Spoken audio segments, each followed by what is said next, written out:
double, I got brand new shoe, but I got old town, but no place to go. Break double, I got brand new shoe, but I got old town, but no place to go. Inside, outside, baby, take me down, it's been made. Welcome back, everybody, to RideMSTA podcast. So, once again, Jerry's on assignment. This time he's checking dirt and trying to determine what tires are best for overlanding. That's what he says anyways. I'm not asking questions. So, we got RJ. Say hi, RJ. Hello. You know, every time I say that, I keep waiting for you to go, hi, RJ.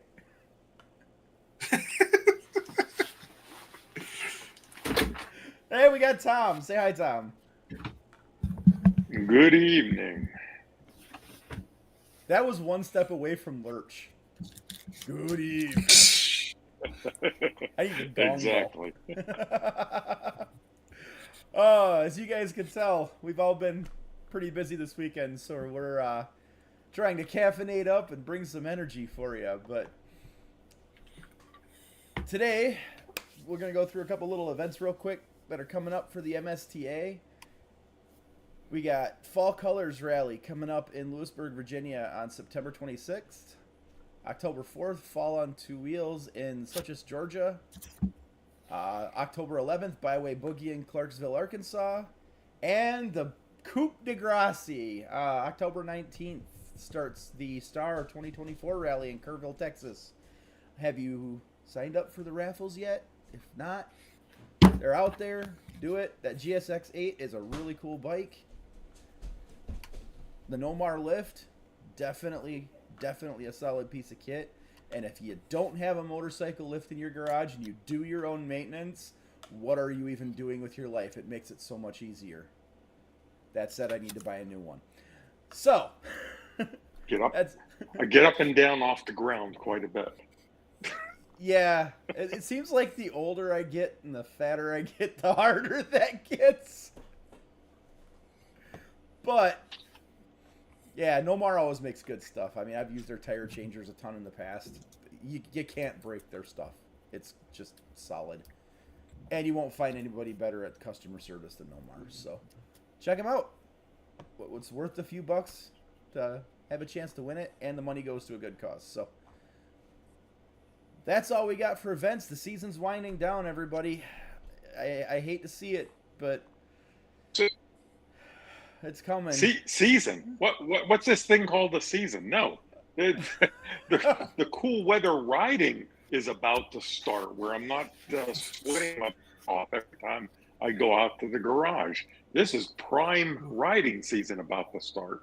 RJ, are you hearing the same thing I'm hearing from Tom? And that's, hey, guys, you need to come down here for the next few months and hang out with me. Yeah. So we can ride our motorcycles all year round. The sauna season's ending in Florida. But event season is wrapping up either way, so I am There you go. kind of bummed. I mean, for those of us up in the north, yeah. It's going to hurt. And last year was so mild up here. I'm just waiting for the shoe to drop this year, and it's going to just not end. Well, at least wait till after October, because I have a bike parked up in Rhode Island that I'm heading back up to in a couple of weeks. And then I'll do a little bit of riding beginning just before the beginning of October. And then the end of October, we're hoping to head up into Vermont for a few days. So hopefully the ultra cold weather in the Northeast will hold off until November comes. That's what I'm hoping for, too, because our last class of the year is the first weekend of October. So I'm hoping we get that warmish October, early November, so I can catch up on some riding time. I also have classes year-round. That doesn't stop for us. Oh. I've got to quit taking it. It has been super hot here all summer. This is like the nice cool season. However, we're starting to hit leave season now, so that always makes for some fun riding too. Oh yeah, I love riding when the leaves change. It's just pretty. For us, it's the leaves on the road and the chestnuts. Oh, We okay. get these giant chestnuts that are laying in the road, and they can make things get a little squiggly on you. I can live with the leaves. Those chestnuts are not fun. Well, that's all we got going on for events. So we're gonna do a quick and dirty show. Why don't we go ahead and dig into the topics tonight? Tom, I got yours first, so why don't we kick off with yours? You did a little bit of digging on these new e-clutch systems. So I have been interested in having a conversation about this for a couple of months, because and I want to address it on a couple of avenues. So if anybody, if you haven't been under a rock, you know that there's all kinds of new bikes coming out with a e-clutch. Basically, various manufacturers versions of automatic transmissions. And anytime you talk about automatic transmissions in motorcycles, that seems to create so much chatter about, especially there's a whole contingent of, well, that's not real motorcycling, and I have to be able to shift, and I want my connection. So I want to talk about it, but I want to lay a couple of things out. So automatics have been around for a long time. So scooters, we know, have CV transmissions. Okay, so they are clutchless and a pure twist and go automatic. Honda's been trying this for a while. They had the Honda-matic, what was that, in the 80s? Yeah. And then the DCT has been around since 2010, so 14 years. It's currently on its third iteration. I owned a Goldwing with a DCT, so had use of the automatic. And then now Honda's come out with a new e-clutch, as well as, and we'll talk about that, but other e-clutches are also from BMW, and they've named theirs the Automated Shift Assist, not to be confused with the Automated Shift System, that acronym. So they named it the Automatic Shift Assist. Yamaha had theirs. Yamaha's functions very similar to.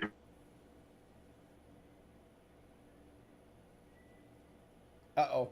Did we lose him? Uh-oh. I You think we still there? lost Tom. You lost me already? Yeah, you're coming back. I know I'm having bandwidth issues. Yeah. Coming back? Yeah, Let me know when you can actually hear me again. Yep, try kicking your camera off. That'll free up some of your bandwidth. How about now? Good. All right. Good. We can stop that. You don't need to look at me. How's that work? We'll just pretend. Perfect. We all know what Tom looks like. It's just a. It's a. Well, I always say that I've got a face for radio, a voice for TV, so I do a podcast.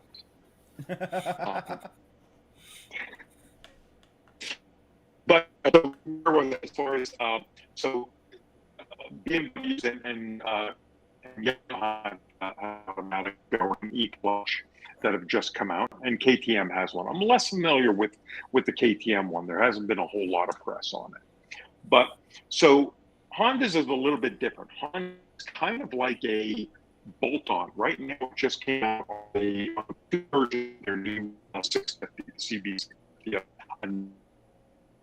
and it's literally a bolt-on. So we should be able to see it in almost any other bike possibly coming from Honda.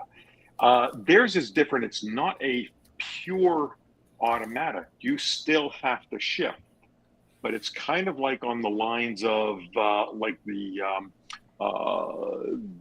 Cubs, where if you come to a stop, it will go into neutral automatic, but you have to shift down into first, and you've got to shift up through the gears. It's kind of like a quick shifter all the way, but you don't have to pull in any clutch when you come to a stop. So it kind of works, I guess, maybe a little bit like a Recluse in a way. Okay. The other difference is that you still have a clutch there, and you can hit a setting or hit a button, I think it is, on it, and go into pure manual mode, and it'll work with your clutch, with your foot shifter, just as if, like any motorcycle. So they took that approach because they've got the DCT, which is purely automatic. Actually, that doesn't even that e-clutch, that actually sounds like about the perfect implementation of that, because I've ridden the DCT bikes and they work pretty well. The one thing I've noticed with them is with no control over the clutch, when you get into real slow speed stuff, especially with the off-road, like in the Africa Twin, I wasn't real confident in how it worked. But if you have the option to switch back and forth with this e-clutch, that gives the accessibility to people that may need it. But we went through the same thing in the trucking world too with that, because you get the old dogs. If it doesn't have a manual, it's not a real truck. I'll be honest, man. Let me tell you, my P&D route, my auto shift truck, not having to push that clutch in 3 million times a day through city traffic, kind of okay with it. My dirt bike, I'm running a Recluse in it.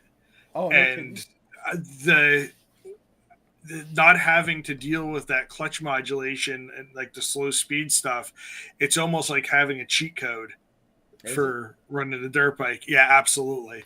Like, you're not worried about when you're going on an uphill that you're going to stall it out. It's going to lug. It's going to do what it's going to do, and you're not stalling. It's like into like tight rock stuff and all. You're not having to sit there and feather it and try to get it right. It's doing it for you, and it works pretty perfectly. Now, when I did the Honda somewhat line, and the reviews that I've seen of it, I looked at, I've read 2 different reviews and I watched 3 different video reviews on it. They all said that it engaged the clutch from a start very, very smoothly. A little tricky as it warmed up and the oil started warming up, but once the engine was hot, they thought it shifted fantastic. Even in the slow speed maneuver. And you're shifting with your foot. You still have to do that. You just don't ever have to use your hand. And it's kind of like a quick shift on steroids. Yeah, so it's like a quick shifter where you over the beast. You never have to pull in the clutch to come to a stop. So it's like a quick shifter, only the clutch does all of it and you don't have to worry about it. Yeah. Yeah. And the other piece of it is that the DCT is, it's 2 clutches. It's a lot of internals that have to go into the engine. It adds about, I think it's 22 to 24 pounds to the DCT. This, like I say, it's kind of a bolt-on to the side of the engine a little bit that Honda's doing, and it weighs about 2 pounds, 2 to 4 pounds, I think, somewhere in that range. So that's, that's almost nothing as far as that. And that's, like I say, it's kind of like an external bolt-on. Yamaha are approaching this differently. There are internals inside the transmission actuators that move the clutch back and forth. So internal to it, the clutch lever is gone completely on BMWs and us. Yeah, we had. So for those, I don't know if Yamaha's is any similar to what they did with the FJR AE back in the day, but I rode one of those and that was atrociously bad. I think this is kind of like a next generation. So with the Yamaha and the BMW, they're not even a shift lever. So the clutch is gone, the shift lever is gone. You've got paddle shifters if you want to manually shift. So very similar to a DCT in that respect. If you want to shift manually, you have a finger on your left hand that shift up and down. But if you put it in full automatic mode, it works fully automatic, just like the DCT. Okay. So, again, they took a little different approach to it. Right now, it's on the new GSA. For BMW, it's on the new GSA. I believe it will be coming on the GS. Spy shots of the 25 RT are showing it that it's probably going to be on the new RT in 25. And then with Yamaha, right now, they're only offering it on the MT-09. No other, I haven't heard of any other bike so far. That's a really getting their automatic. I was just saying that's an interesting choice. Yeah, I mean that's not not a beginner bike, and it's typically not a bike that somebody in their upper years of riding is going to be riding either. Yeah, it's right. It's more of a hooligan. I think bike. it's more of a. It's kind of a test platform because you can expect technology. The workings of the MT-09 are the same as what's on the Tracer. I am sure within a year you're going to, or two at the outside, but maybe next year you're going to see it on the Tracer. I would have thought they would have done the Tracer first. Yeah, that would have made more sense to me. I mean, on a touring bike, that would be true. Yeah, but I mean, so those clutches come in. I think the operation in the industry is we're seeing the ground floor that we're going to see this go throughout. A lot more options, a lot more motorcycles have that option. You guys think? You guys have been riding for years and years. I've already owned an automatic. I've owned many scooters. So I love that. Just twist and go. So what do you guys think of having an automatic, and would you ever buy one? Would I buy one? So only if I had to.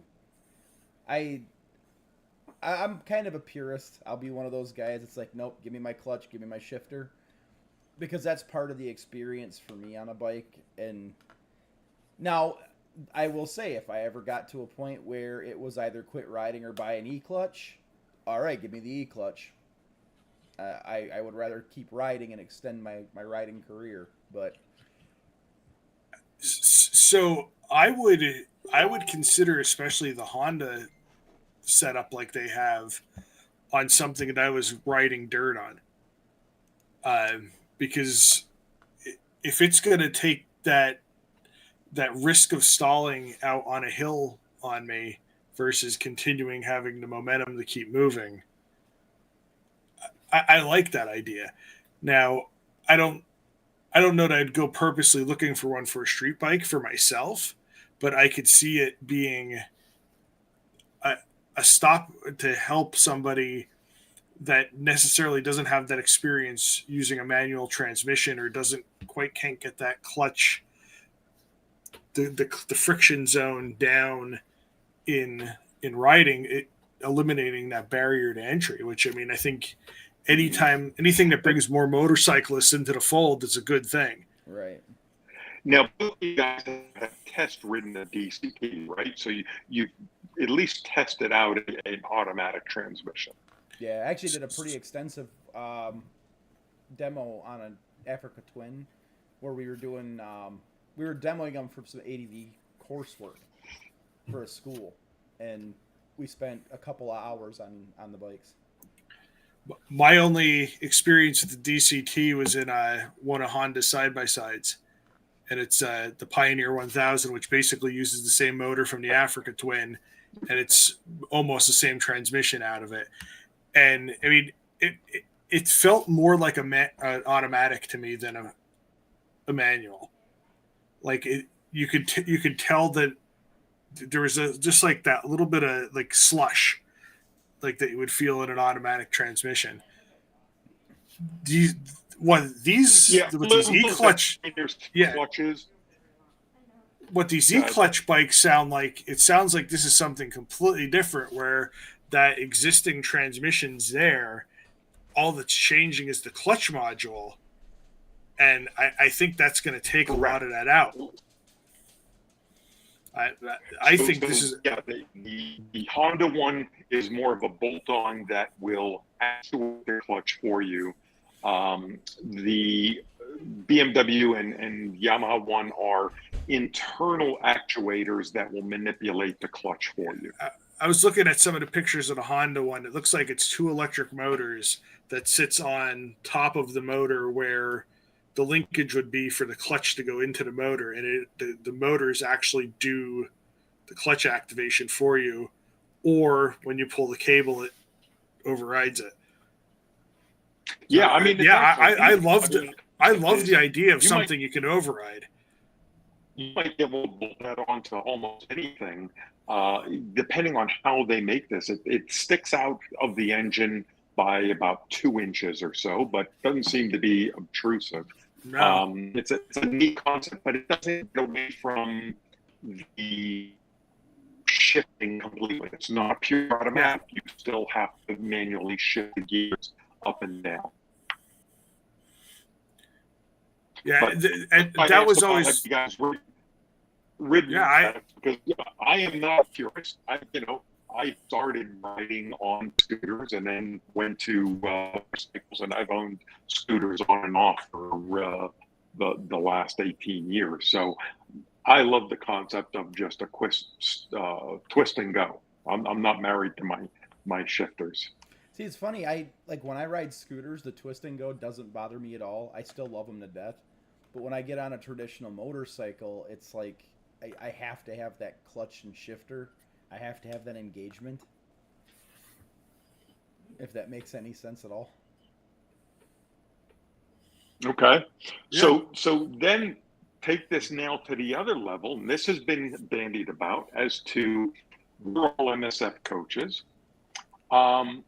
Now there's nothing available yet in the sub 500 cc range for beginners, but what if there was a 250 300, the Honda 300s came with that automatic where the clutch goes away.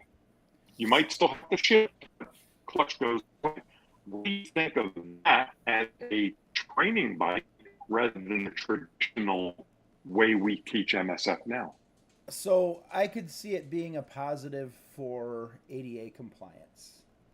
So if we get somebody that wants to learn how to ride but cannot operate a traditional clutch, for some disability reason, yes.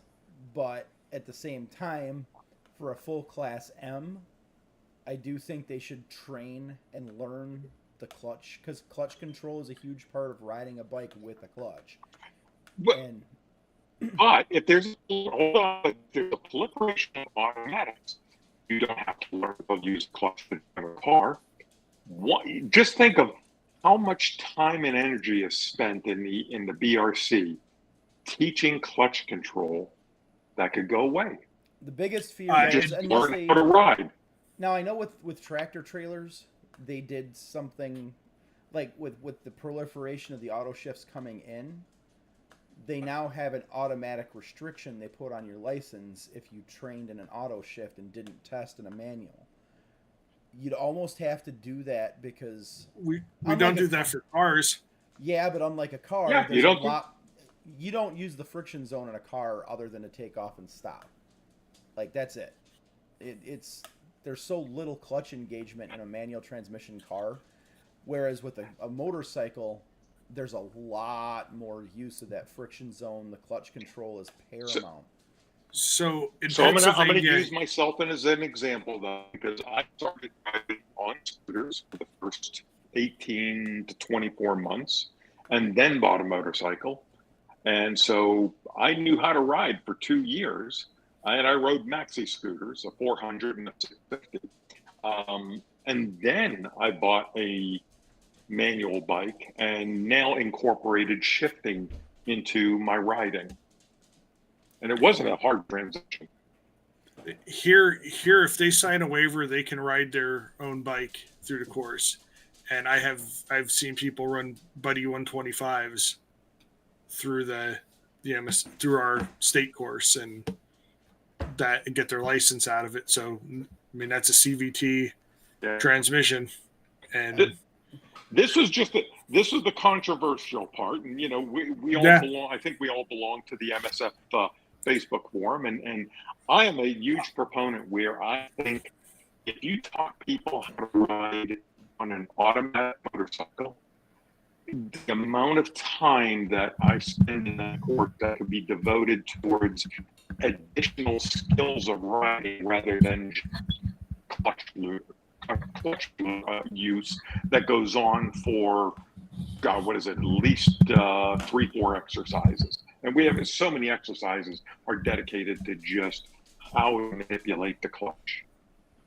And, it's a different technique in an automatic. To do real slow maneuvers in an automatic, or if you don't have that clutch, you've got to use the rear brake. Like on a scooter, you've got to learn how to drag your rear brake as you do the slow speeds.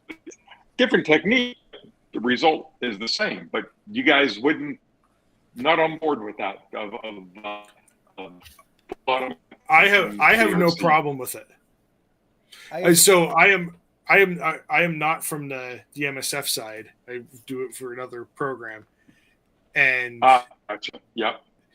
And I don't see a problem with not doing it with using automatic bikes for the program. I mean, I guess my concern would come back down to you teach them, they learn and test on, say, a DCT bike or this e-clutch system.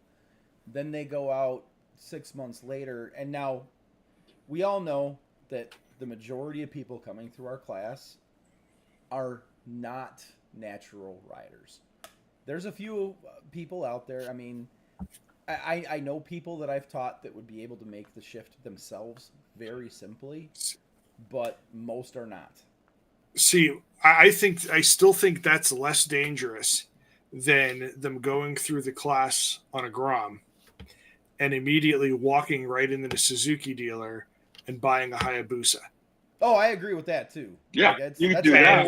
So unless we're actually going to take the jump and go to tiered licensing, because the other place I see this is you can go take the class on this small bike, and then you go get a trike, where it's completely different. Like you do not ride those two things the same, but you have a Class M, you're good to ride that too. Yeah, that's the catch-22 to this whole thing is the tiered system. There's one reason you will never see tiered licensing in the United States, and its name is Harley Davidson. But yep. Well, I mean, and that's kind of the thought I had. It kind of comes back to what we talked about in a prior episode. You're teaching people at a dealership on a 350cc bike that they can't go in the dealership and buy, when the smallest thing they can buy in there right now is 96 horsepower and 960 cc's and over 500 pounds. Yep. And you're trying to not sell that bike because that's the girl bike. Yeah. Yeah. You really need the full dresser. You really need the fat boy. Yeah. Street glide, road glide. No. But so yeah. that was the discussion I wanted to have on this. Is that I'm a huge proponent of it. I use on my Tiger, I use my quick shifter all the time. As soon as it worked, it doesn't really work well from first to second gear, but once I'm in second gear, after that, I use it up and down the whole time. Hell, so I don't have a quick shifter, and I barely use my clutch to go up shifting. Oh yeah, I mean techniques. Yeah, you could do that as well. But I just think we're going to see a lot more. This is at the beginning of automatics, and you're going to see it more and more come into the industry, and more bikes either optioned with it. I think it's going to be like ABS was 10, 12 years ago. Remember ABS as far as 12 years ago was, there were a few bikes with it where it was an option and it cost you a couple grand more perhaps for some of the ABS. right now we're in that spot of like where ABS was a dozen years ago of it's just starting out. People are still afraid of it and don't like it because it's not natural. As Rob, as you said, it doesn't give you that old school feel of connection to the bike. Right. But I'm going to say it's coming. I'm not opposed to it. I think that they should also learn the clutch, because if they go out, let's take the tiered licensing thing away, because I completely agree with both of you guys on that. We need it. But there's such a difference in how a clutched motorcycle works versus a DCT or a CVT that they could get themselves into a real tight situation before they ever get out of our first gear. That would be my concern. See, I think RJ's right about that. I think put that in the same bucket of you're learning on a 20 horsepower motorcycle and you can go the next day and go buy the 200 horsepower motorcycle. True And that. some people do. That 5% I've watched it. Is going to send it to 90 first year. Well, I mean, we're actually investigating using some of the Navis in place of the Groms, so that's kind of the same idea. So at one of the schools, Jack, full of Navis, I have not taught a class with someone. One of the last classes, someone who requested a scooter because they're never going to own a regular bike. Unfortunately, they didn't make it through the class even on the scooter. It was too much for them. Yeah, I do know we've actually, but, so that's available. Yeah, over the years we've offered to, like, we'll allow the scooters in for the people who want to get up on the scooters who are over 49 cc's. And Wisconsin doesn't have a scooter exemption, so technically if they do it on a 125cc scooter and pass the class, they've got a full class M. I just think of it as I approach it as to just the sheer we spend on clutch manipulation. If we then refocused on other aspects of safety and riding, just how much better the class could be. Personal opinion has nothing to do with MSN, just the way that I approach it. I think if it becomes more of a more available thing for all bikes, like you could get, like you were saying earlier, get down into some of the 300 and 500cc bikes, and it starts to become more available, then we should start looking at it. Yeah, like I said, I think anything that it gets people on bikes is a good thing. Right. Even if it is scooters. Just how much this is going to open up the industry, because I know I definitely grew up transmissions in the majority of cars. I'm a little older than you guys, so unfortunately Jerry's not here to defend me with that. But in classes today, it's rare to find a person that has driven a manual transmission car or has any experience utilizing a clutch at all. Right. Oh, I mean, we've last couple of years have put 2 kids through driver's ed, and they don't even have an option for manual transmission in driver's ed anymore. Well, yeah, and they don't. I mean, very few people actually know how to drive manuals anymore.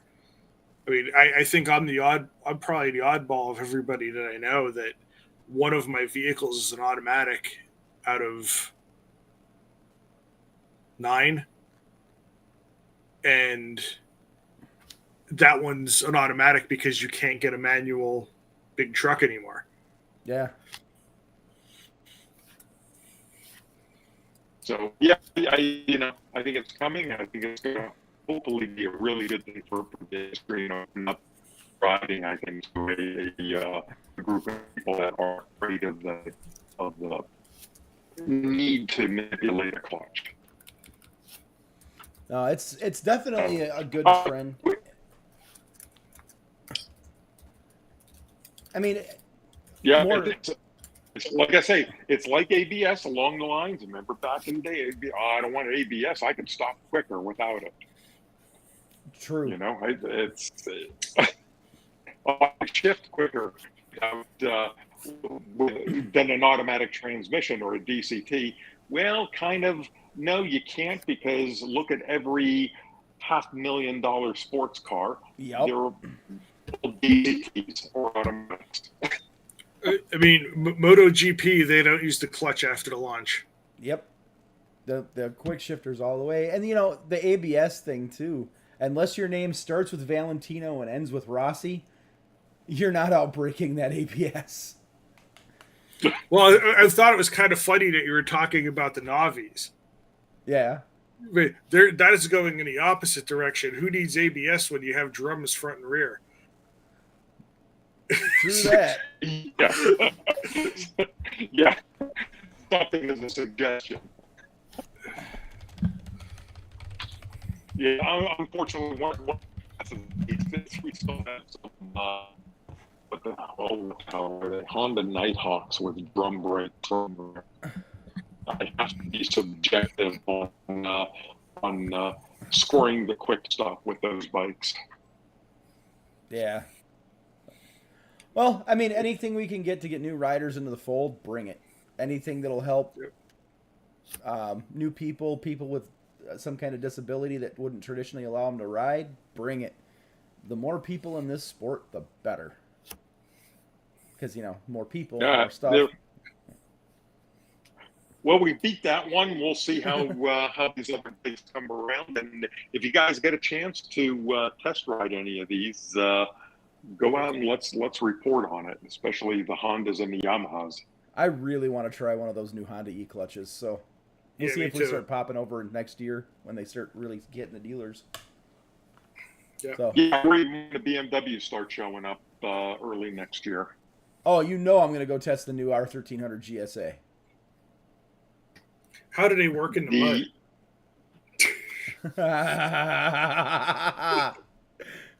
If I can get somebody to let me try it, we might find out.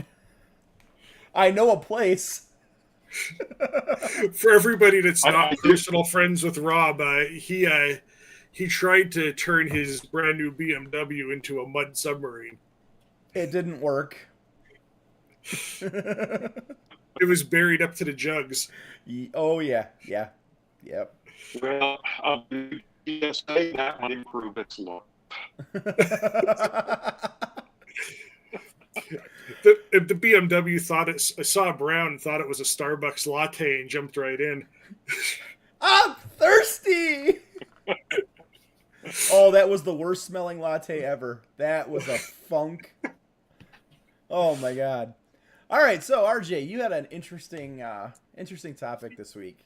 Yeah, so this is kind of brought on from a few people in the MSTA Facebook pages sharing the article from Nick Lasinich, the Pace, and then people following it up with the Pace too, and a few people saying that this was an article that they've read, and I've read it as well in the past, and that it actually had some meaning to them.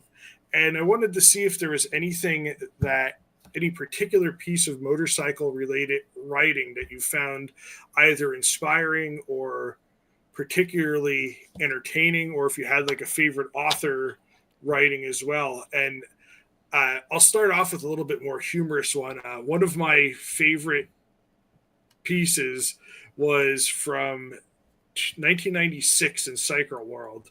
Hunter S. Thompson wrote a review of the 900 SS entitled "Song of the Sausage Creature," and it is I'm a fan of Hunter S. Thompson's writing in general, so I enjoyed that one. Also, I mean, anything Peter Egan has ever written. Oh yeah. I came into motorcycles more starting off as a gearhead and reading his car writings in, I believe that was Road and Track. and I enjoyed him then. And then starting to read some of the motorcycle stuff, and I think I have all 3 of the Leadings books that they've come out with that were like the collections of articles. I typically enjoy anything he writes, and another Cycle World one, Kevin Cameron. Yeah. Which just getting into the technical things, and I mean, in his writing, and even like they have a podcast now. The other day it was an hour and a half talking about combustion chamber temperatures, and I enjoyed listening to the entire thing and learned a lot of engineering side of things about bikes. Just kind of looking to see if anybody else has any ones that they particularly like. So my biggest influence when I was a kid was one Mr. Clement Salvadori. So if anybody's been familiar with Rider Magazine, they've been around forever. Rider Magazine is very heavily geared towards sport touring riders. And that's actually where I kind of found this little niche.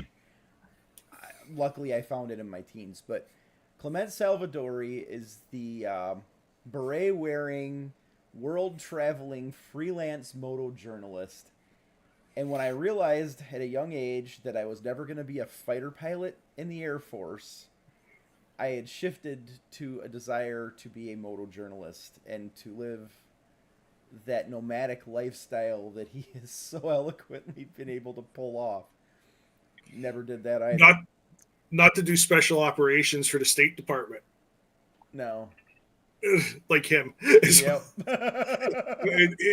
he is literally he has to be the caricature for the most interesting man in the world. 100%. Like, and did some of the stories he wrote about, like going out with a bottle of wine and a loaf of bread for lunch, and just like finding some random spot to go picnic along a creek. I mean, he is a fantastic writer too. Yeah, he's a fantastic writer. He's quite the character. I mean, just the guy lives a life of adventure on the dirt cheapest level. And he is happy. But yeah, he was always a big influence in everything I did. And funny enough, when I went to college, I actually minored in journalism. So I still, to a point, had that goal. Just didn't want to move to California. So neither did Peter Egan. No. And funny enough, where's Peter Egan actually from? And look where he lives now. Yeah, he's back home. Now, am I too old to get into it? Well, I think that's kind of, yeah. Unfortunately, I think that's going to, I'll kind of give a preview of the next part of this before Tom goes. It kind of segues into that, though. Print's dead. Ah, yes and or no. Just about. So, actually, because of your next question, we'll touch on that a little bit. I would argue that it's coming back. I hope it is, because I miss it dearly. So, we'll touch on that when we hit the next part of that, because I have a little bit of observation to this and something I've seen, but the other one I've been following, I was a big fan of was, I don't know if you guys are following any of the Iron Butt Rally stuff, but there was a book called Against the Wind by Ron Ayers. And, Tom's got a second one. We have a team of two Toms. All right, am I on both? Because I went away, my internet. There we go. One of them dropped completely. You're there, but you're there, but you're not audible. You not can hear me? It's not really. Really choppy. All right, hold on, I'm gonna drop and I'll come back in just a sec. All right. So, Ron Ayers was an Iron Butt competitor, Iron Butt finisher. wrote Against the Wind, a couple other books as well. And it's a really good look into the mind of an iron butt rally finisher during the rally. And actually that book was part of the reason that I got into the IBR interest. That's why I started following it. So I started kind of messing around with the Iron Butt Association in general. It was him and then Bob Higdon. So Bob Higdon's another one that I don't know. The way they write, it's like all the shenanigans that are in our heads. They figure out a way to get them on paper. I will add to that one too, because they're actually loosely associated with MSTA. Because a lot of MSTA people tie into the Iron Butt Association stuff too, so we follow them. There was a book launched this year by Wendy Crockett and Ian McPhee called Pushing Miles. Oh my God, that is if you could just blurt out the kind of random shenanigans that come out of the head of myself and my local riding buddies, that's about what it would sound like. Another book, and I actually went over and got it, was Big Sid's Vincati. I haven't seen that. Written by Matthew Bieberman. His dad Sid was like basically the Vincent person. Oh, for like that everybody got their Vincents either restored by or worked on, or he had touched most of the Vincents that are in the United States. Ooh. At some point in time or another. And Matt and his dad had a little bit of a strained relationship through the years. And when his dad ended up having some heart issues, he bought a Ducati, I think it was a SS, one of the 70s ones, and they put a Vincent motor in it, in the chassis, and fabricated it, and that was kind of gave his dad his will to live for several years afterwards.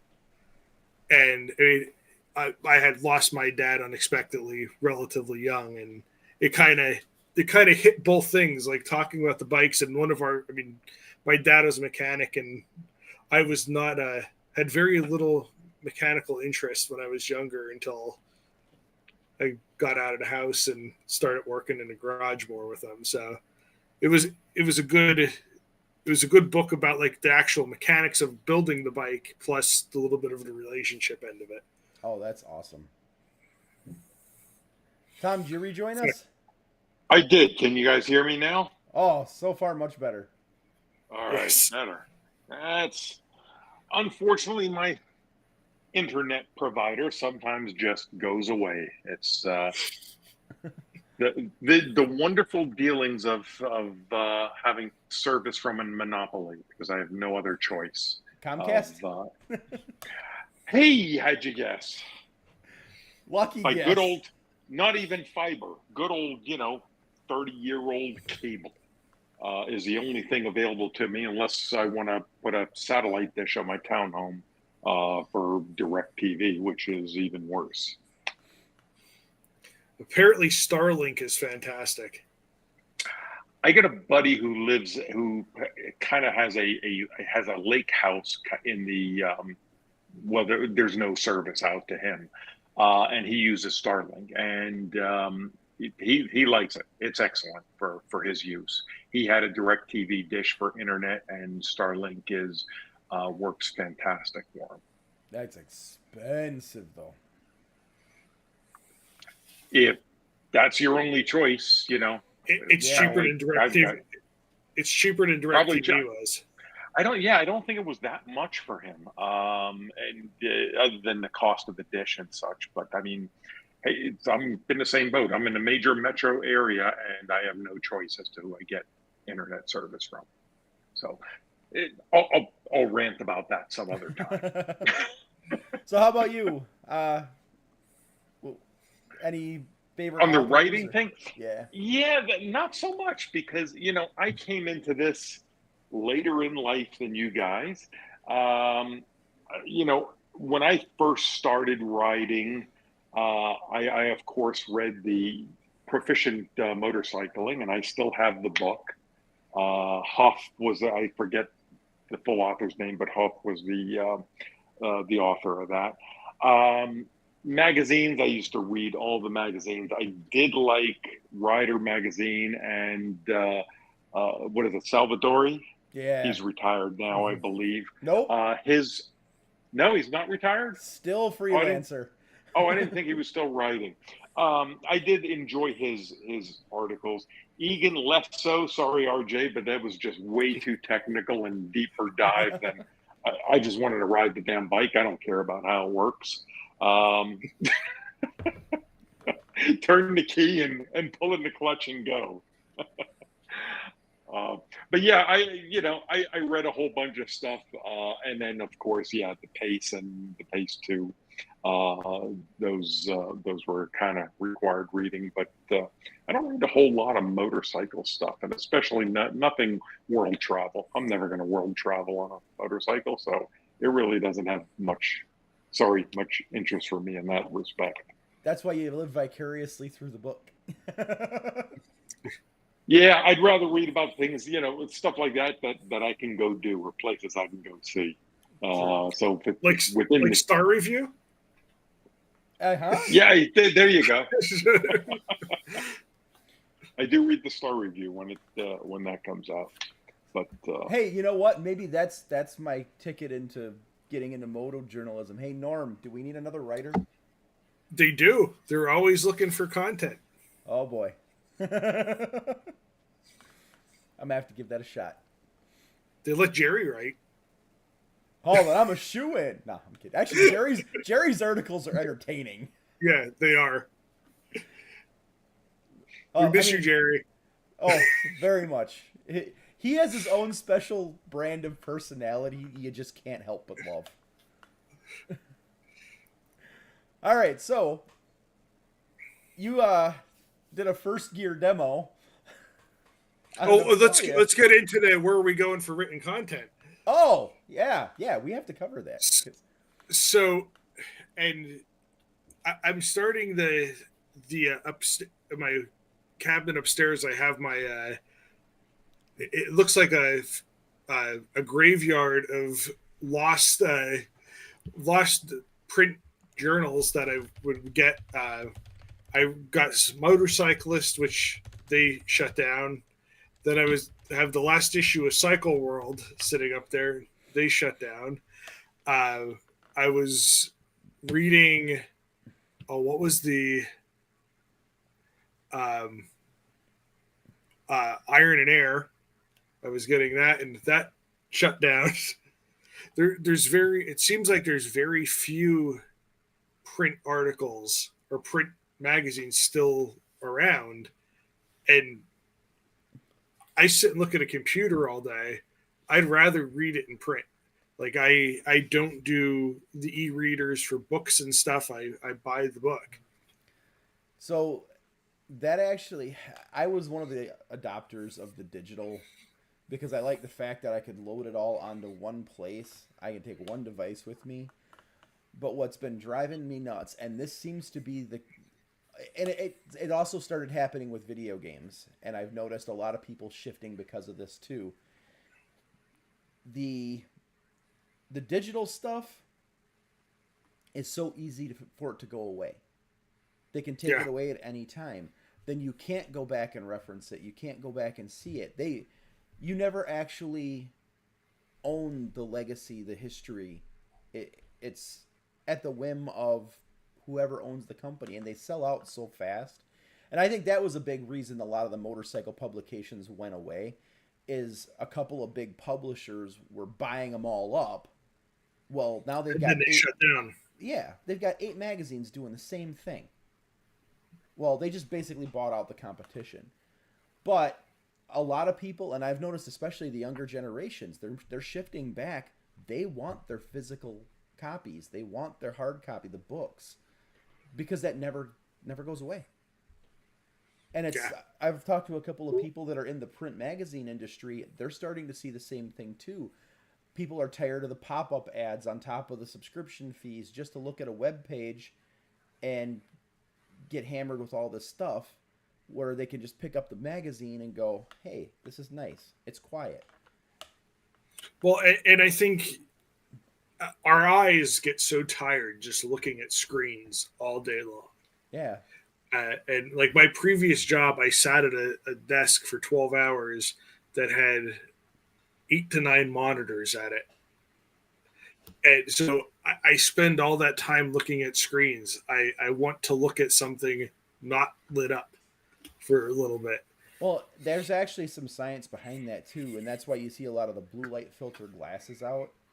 It's I have them. Yeah, it's a real thing. Now, like, and I think there's also a psychological trigger for me too, that when it's something in paper, it's for pleasure. Yeah. Versus if it's something that's on a screen, it's probably work related. Yeah.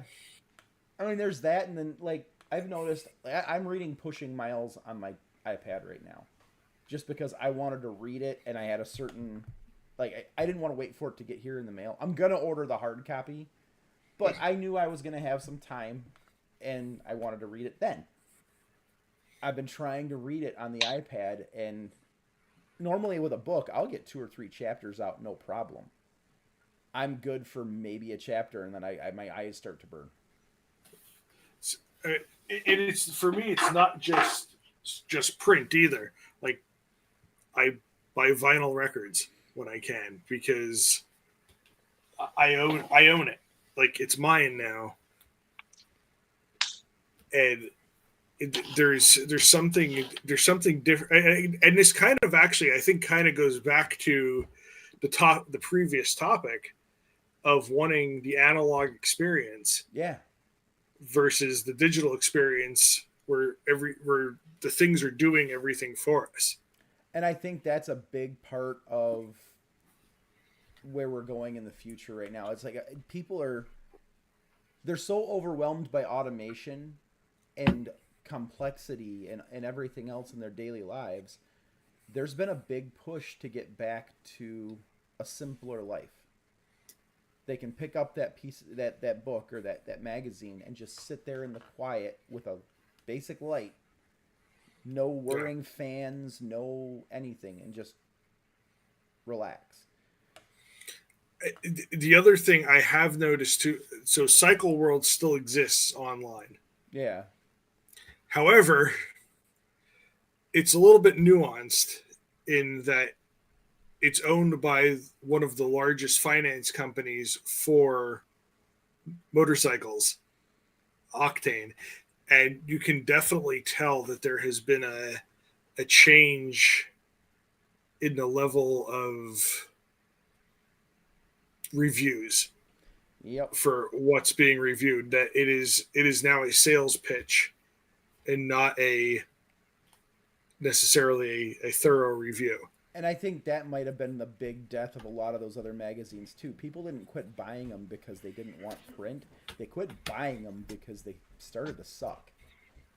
Like, well, I mean, I know one of the podcasts I listened to, there was an online publication called Asphalt and Rubber. Yeah. And the editor of that, there were certain manufacturers that would not invite him to press launches anymore. Yeah. Because he said Jensen, I used to like this stuff. Yeah. I like this stuff a lot. So he's left the industry. Yeah, well, not necessarily. He's left the print industry. He's now the president of Kramer Motorcycles. Who's has he really? Okay. Yeah, they're going to be starting a Moto America class for the junior age kids on these Kramers that are actually prototype bikes to try and get us a little bit closer to getting somebody back into MotoGP. Oh man. Yeah. I think the issue with the print magazines was primarily is that the information that you read in it was 3 to 4 months old. Mm-hmm. It happened ages ago, and you want to, now you can put online, you go and do your press junket and demo the bikes and write about it and have it published within a few days. Well, and even that though, there a lot of times there's a delay between those two things, and that Jensen had a podcast as well. Yeah, And I used to listen to that. Yeah. It's still around. It's just two different people now. But it's Shaheem and one of the mechanics for one of the King of the Baggers bikes. But he would talk about how he did this review, but he can't talk about it because they would put these gags in effect, and it sometimes would be like a month, Right? Yeah. After they wrote it true. until they would actually publish it. Yeah, that's true. So it was funny listening to you guys because I'm a couple decades older than both y'all, but it's funny because I think I embrace technology a hell of a lot more than either of you. Which is funny because I'm an ex-tech guy, and I'm a giant nerd. I read magazines when those were out, but I never kept them. As soon as I finished the magazine, it went in the trash. I prefer having all my books, all my magazines now, articles, everything on my tablet. I still get Rider magazine, or I pull it off the internet, as well as the Star Review, but those are all in PDFs on my tablet. That's my preferred reading method because everything is there for me. Is Rider magazine still in print? Yes. I believe you can still get it printed. Yeah. Yep. It's expensive for the subscription. It's like $90 a year for the print, but they do still do it. Now, to their credit, that $90 a year saves them from a whole ton of advertising. So yeah, if you ever notice, like Rider magazine, the advertisements are very slim and well curated versus a lot of the other ones. Yeah, I'm trying to think. There was another one. There was another magazine that was like that. Was it Motorcycle Consumer News? Yeah. Yeah. They existed without advertising at all. Yeah. And I think that was my favorite. They're now just a website, aren't they? Yeah, no, they went belly up several years ago. Yeah. Well, and it's funny because for a long time I went that direction. Like I wanted the tech. I wanted to be able to throw everything on my tablet because then I've got the world at my fingertips and a device that weighs nothing and can pack away wherever I go. But yeah, now it's like I'm sitting around the campfire last night and I'm reading this book on the iPad, and all I can think of is, I kind of wish I had the physical copy in my hand right now, and I could just turn off all the tech. I could shut off my phone. Like anybody I cared about was there. So, for the most part, anybody that was going to get a hold of me at 11 o'clock at night anyway. And it's just, I don't know. There's something about flipping the script and going back to a more simple. Like I will say my son's 30 years old, and he prefers books. He reads a ton of books, and he's got a library in his home now that both he and his wife just are voracious readers of all kinds of stuff. And I've gone the other way. I used to have a library in the house, and now I want it all on one single device. So it's been years since I've read a physical book. See, now I've actually started going, like I bought some of the old Twist of the Wrist Volume 2, Proficient Motorcycling, things like that. 101 Road Tales by Clement Salvadori. I bought the books because finding them in digital format online is almost impossible. Like, gotcha. We've got Amazon Kindle and all that, because my wife's a big reader, so she's got like Kindle Unlimited and all that, and but she's even the same. She would rather have the physical copies. So the books that she really enjoys, she'll go buy physical copies of. Yep. But yeah, it's I'm definitely I guess a technoid, but I always have been. So I've been in the computer age since I built my first computer in '82, I think it was. So, and it's funny. Now there's another spot. I am an avid gamer, On PC, console, it don't matter. If it's a video game system of any kind, I like it. I got a crazy built desktop. On my computer, I am a Steam fanatic. I don't own a physical copy to anything on PC. But my consoles, I will go out and get the disc version of the consoles just so I can buy the physical copies of the discs.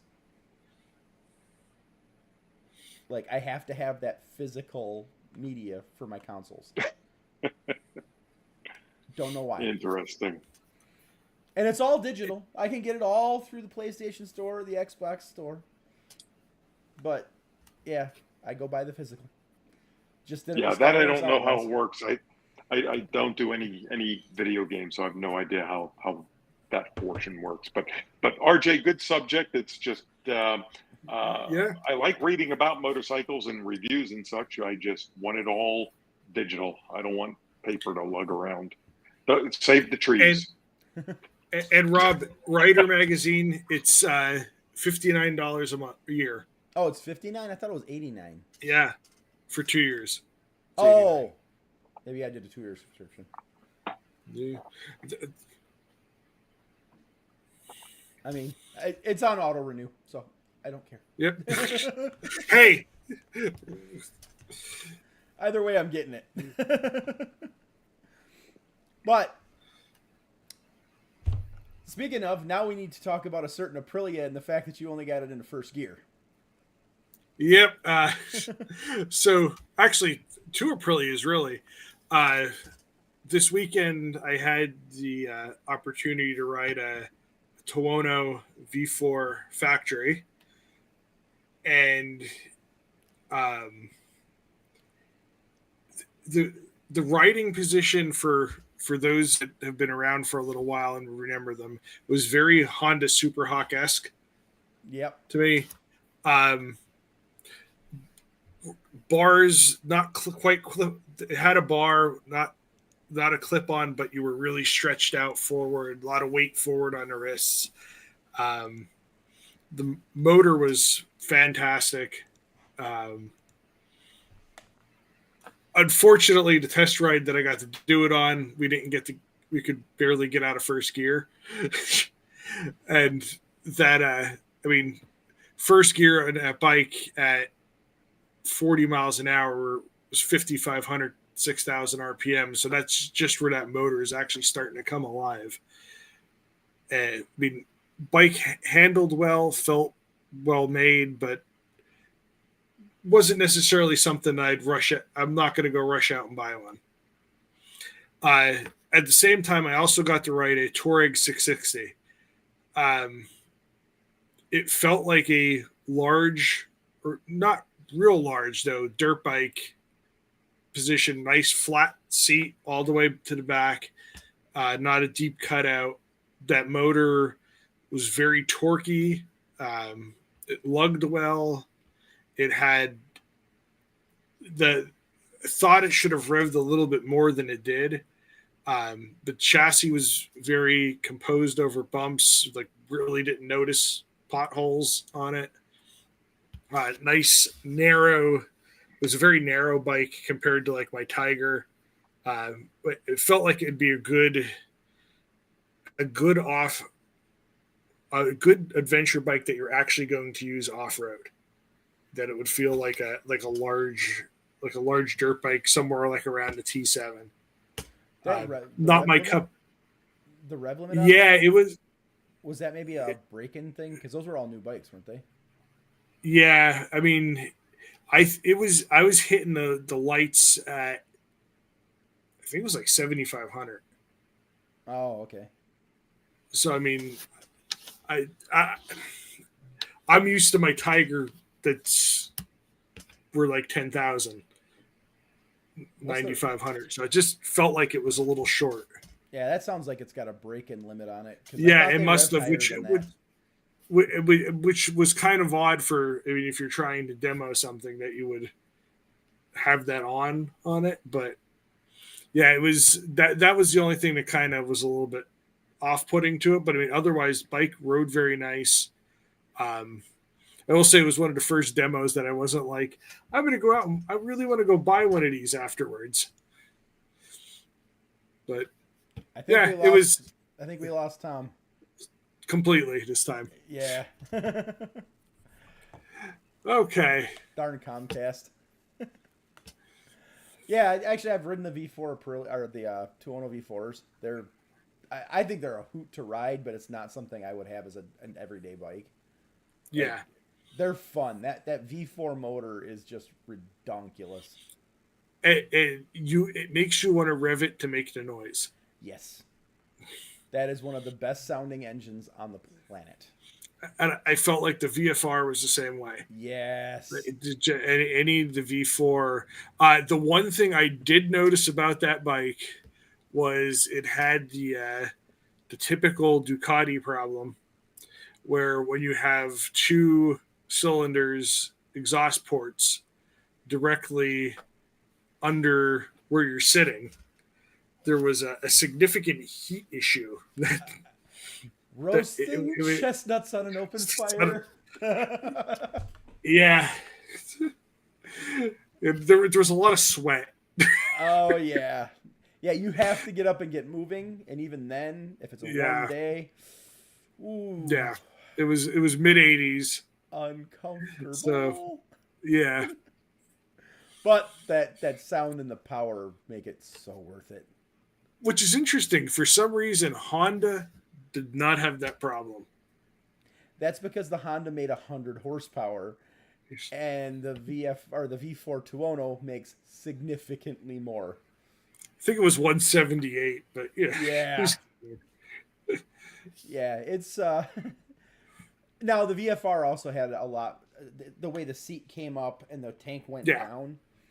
Yeah, you had a pretty good buffer there, but yeah, the Ducatis, even the V2 Ducatis, like the Panigales, were the same way. The 1098, 1198. Oh yeah.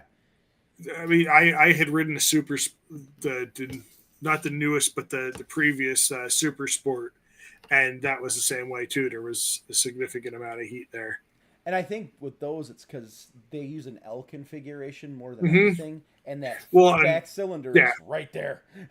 Yeah, I mean, the VFR is a 90-degree too. Yeah, but it's not positioned the same way. Yeah, it's a little The rear exhaust port's pointing down more than up. Right. Yeah, but it's the price you pay for performance, because absolutely, as much as I love my 6th gen VFRs, the performance is not there. They just sound really good and look really good doing it. And I mean, it's the difference between a Panigale and one of them. Look at the valve intervals. Yeah. I mean, one of the VFRs will go 100,000 miles and the valves will stay in spec the entire time. Yep. Now V2, you're looking at timing belts and all that. However, and the V4s, they are long-term like they're 30,000 mile or 34,000 mile checks, just like on the multi for the non-Desmo. For the Desmo ones, it's only the multi-stratas that are that long. I thought they were all doing that now. No, it's because the multi-strata doesn't use Desmo valves. See, I thought they went away with that on the Street Fighter and the Diavol too. Those two might be using the same as the multi-strata, because they're a little bit lower performance bike, but I know the Panigales are using Desmo still. Yeah. And some of them are eating clutches at less than 10,000 miles. Ooh. Especially the ones that have the dry clutch. That's ouch. And it's about a $4,000 service when you have to do everything. Everything on a Ducati is $4,000. That was the one thing. You look at exhaust. Yeah. Oh my god! Like my favorite one is the 1200S, the Monster 1200S. A good exhaust for that will cost you half the cost of the brand new bike. The Akrapovic exhaust was $6,500. Did you see why Akrapovic actually came into it? He started making exhausts because the Eastern exhausts were too expensive. Uh-huh. And now his are the the Western ones won, yeah, and the Eastern ones were junk. No, his are the most expensive. Uh-huh. By a long shot. Yeah. Like I know the Akrapovic on my BMW, because mine's got the full system, not the BMW parts accessory one. It's the full HP front to back. It's the headers, the whole nine. That's like $3,000. It's pricey. And now you go buy like your Yamaha MT-09s, full exhaust from Akrapovic, $1,100. Well, yeah, because there's no piping. I mean, there's that, but even like the full sport bikes, the R1s, it was like 14. It's the Italian and German bike tax. Yeah, and they know they'll pay it, so they can charge it. But either way, yeah, the Tuono V4, I've always loved those bikes. I want to try that Aprilia Touareg, like really bad. Yeah, I mean, I think I would have had a much better time doing to it than what you did with your BMW. Yeah, well, at least it would have been easier to get out because it weighs about 300 pounds less. Yeah, it did feel very light to move around. Carrie rode a RS 457. Oh, and she said her personal feelings on it were that the Ninja 400 spanked it in every way possible. Oh, no kidding. I mean, and even looking at the power between like that and her Duke 390, there's such a minor difference. Like between the horsepower numbers, the torque numbers, even it really didn't have a quick shifter on a sport bike. Clutch feel was really bad. Oh, that kind of sucks because that was a neat little bike. Yeah, was kind of disappointed in it. Oh, and then Kawasaki follows up with the ZX4RR, which it's got to be close to the same price. Oh, so I've ridden a ZX4RR. I would sell multiple bikes to buy that bike. Well, that bike is that good. And they're not that expensive. I mean, the Aprilia 457's got to be pretty close to that. No, it's. I think it's significantly less. Is it? Yeah, I mean, the 4RR is they're like $10,000. Yeah. Yeah, I mean that bike was. There was a difference even in the way the quality felt on that 4RR versus. That bike was, you could tell that was something special. Yeah. In the way it was even put together. I mean, it was, yeah, that bike is in a different class. Well, it's like back in the day, jumping from a Ninja 300 to the ZX6R. That's what it felt like to me. It was that much of a difference, but it's in the same engine class. Kind of. And, well, yeah, I mean, and the giggles you're getting at 16,000 RPM. I mean, it's so cool. I've got a big lust for that bike in the 40th anniversary paint job. Yeah, I just saw there was one recently posted somewhere for like 8,800. Oh my god, that would be wild. Yeah, I wish I was in the market for one right now. Right? Well, speaking of markets and places and wow, that was the worst segue I think I've ever had. This right here, I'll tell you guys why I'm kind of tired this weekend. So, we actually had a family get-together this weekend down in the Driftless region of Wisconsin. So, I used that as an opportunity to do a ride to eat for the Wisconsin MSTA group. And we had a ton of fun. We wound up with about 8 people by the end of it. We did some awesome riding through the Driftless region. Wildcat Mountain State Park is like our little tail of the dragon over here. And it is just freshly repaved this year. So we made a few passes through there. Is that like the tail of the dragon with cheese curds? It's the cheese of the dragon. Okay. We're gonna call it the cheese of the dragon now. I have spoken. It's a pretty technical. Well, it's a really technical road, and it's a lot of fun. But yeah, we all got together, had some good food. Well, good-ish for Perkins. It was a simple place to meet. Everybody knew where it was at.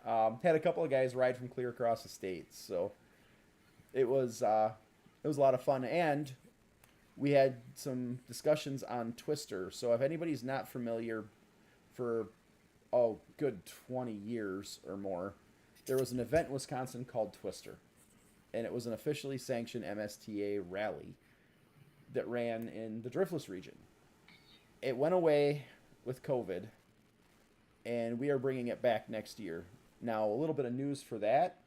We now have both days' routes confirmed. They've been verified. A couple of the Wisconsin members have ran them. I ran parts of them. We have the files out for them. It's Spring Green, Round Barn Lodge. We have the block rate set up for it for next year. It's June 14th and 15th of next year. And so you can call and make your reservations now with the block rate. We have pretty much everything in order. So during the off season, it's basically just getting route sheets done. So you guys have paper route sheets and all that fun stuff. But if you are anywhere near this area and want to have some fun in the Driftless region with a whole bunch of MSTA people, come find us. Twister's coming back. So that's my little news cap on it and my little Ride to Eat recap. So lots of fun. That's what this is all about. That's what MSTA is. It's getting together and hanging out with these people and making the friendships. And, the bikes are just a bonus. Well, it's something everybody has in common to enjoy each other's company, because, everyone likes sitting around talking about bikes. Yep. Yeah, we actually, there was a lot of conversations and jokes that weren't even stemming around bikes. Dan can confirm that he saw blood running out of my helmet from the vein that burst in my head the first time through through Wildcat Mountain. We had comms going between a couple of us. So there was this little Mazda CX-5 or something, one of those small little SUV looking things. And we're going through, they are literally parking in every curve, and they are halfway across the line or more. This is all tight switchbacks, elevation, blind curves. Like, it's like doing that on Tail of the Dragon. You don't want it. This car could not keep itself in its lane, and I couldn't go slow enough, and there's no place for us to pull off as a group to give a gap. Otherwise, we're just going to get run over by whoever's coming up behind us. So at one point in time, they literally had gotten down to 4 miles an hour in a 15 mile an hour left-hand curve. I flipped my helmet open. It's like, guy, get on your side.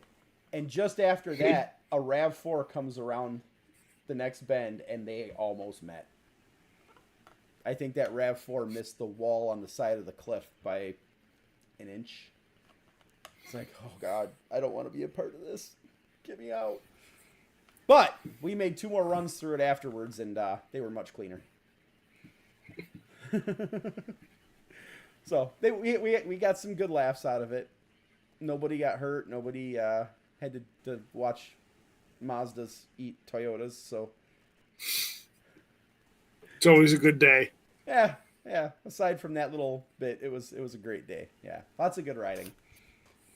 So we're gonna bump over some final thoughts. I threw a little rapid fire question in here today that kind of ties into what RJ had for his topic. If you could have coffee or a beer or whatever with one motorcycle celebrity, and I say that in quotes, who would it be and why? So journalists, racers, anybody.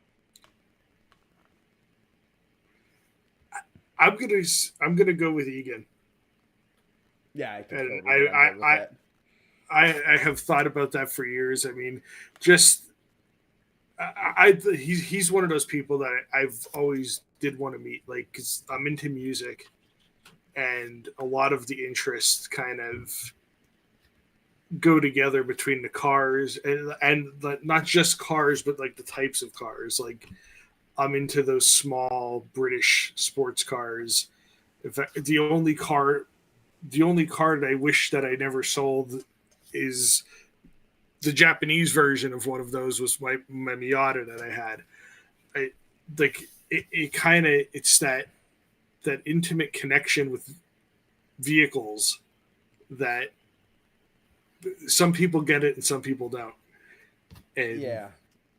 I mean, it's the same way. It kind of goes into the same thing with discussion with the clutches again too. Like there's that feeling of connection that happens with certain pieces of machinery and yourself, where it kind of just becomes an extension of you. And there's certain people that get that and people that don't. And I think Egan's one of those people that gets it. Yeah. Oh, 100%. And he's one of those guys where he literally lives, eats, and breathes to his core all of that. I mean, like, you can just reading his writing, you can tell. The second one, unfortunately, isn't that I say Peter because he's still alive. The other one would have been Nicky Hayden. Oh yeah, oh yeah. I can tell you some info later on about that one, but I've had the chance to meet him before.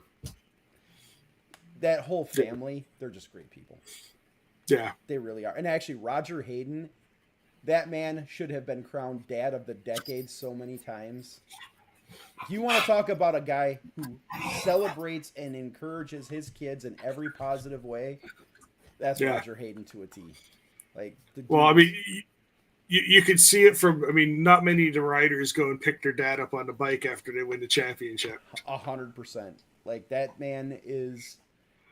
He is the example that every father should be following. So, yeah. Honestly, okay, we know my feelings on Clement Salvadori, so obviously he's up there on my list. I do have one other one, though. Charlie Borman.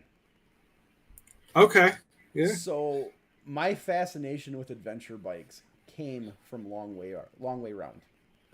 And as much as, like Ewan McGregor seems like he'd be a fun guy, and, you know, me being a Star Wars fan, I could totally nerd out on Obi-Wan, but as much as I like Ewan, Charlie seems more like the everyday guy. He still thinks he's us.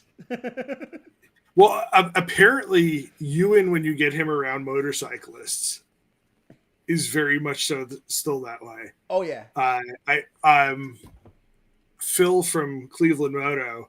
I know he has several stories about like meeting him somewhere and him actually like calling his wife on his birthday for him. And so funny story. When they were doing Long Way Round, they came right through here. Oh, not this part of Wisconsin. We were down by La Crosse at the time. They came right through this area. And we had kind of found out that there was a couple of guys who were doing a around the world journey, and I hadn't put two and two together that that's who it was at the time, because this is all pre-show, pre-book. They were still in the middle of the journey. And as they were coming through the U.S., they were meeting up with groups of guys, and they were doing little parts of the rides with them. So a few of us went out and did it. We met them at a fuel stop. I'm talking to these guys, and he's right. Like, they were as knackered as they were. You could tell they were tired. Yeah, you get them around bikes, and they were all chatting up. So, but the one thing I noticed was Charlie is more the everyday guy. Ewan still has a little bit of that celebrity kind of panache to him, even after all of that. Charlie doesn't think he's as famous. He doesn't think he's as famous as he is. He doesn't think he's well known as he is. And at the time, he kind of wasn't. But it's never changed.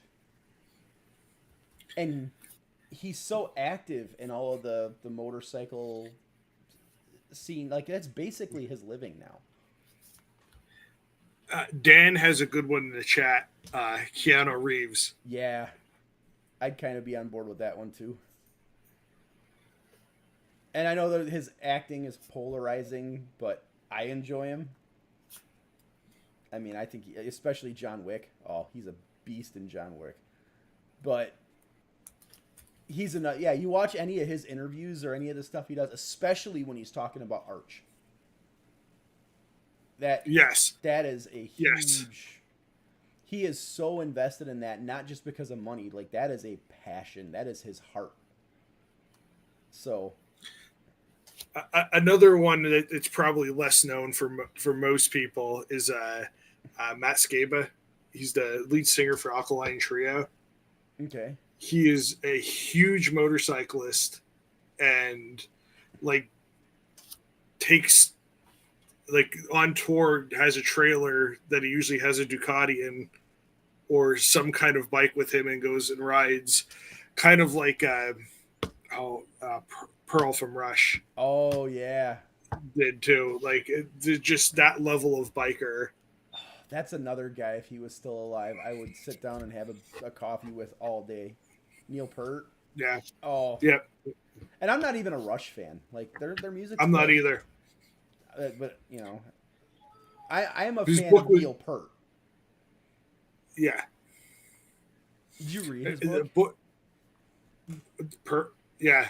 The book is fantastic. Oh, it's amazing. Like I'm not super familiar with Rush as a band, but the book was good. I didn't even know that he was part of the band when I read that book.